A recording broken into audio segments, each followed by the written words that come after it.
ইতিমধ্যে বড় খবরে নজর দিতে হচ্ছে যে চাকুলিয়া থানার অবৈধভাবে কাঠের মিলগুলোকে বুলডোজার দিয়ে গুড়িয়ে দেওয়া হল প্রশাসনের পক্ষ থেকে চাকুলিয়ায়। এরকম নতুন আপডেট পাওয়ার জন্য পেজটাকে ফলো করে পাশে থাকবেন।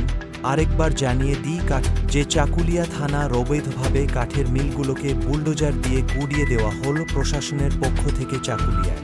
এরকম নতুন আপডেট পাওয়ার জন্য পেজটাকে ফলো করে পাশে থাকবেন।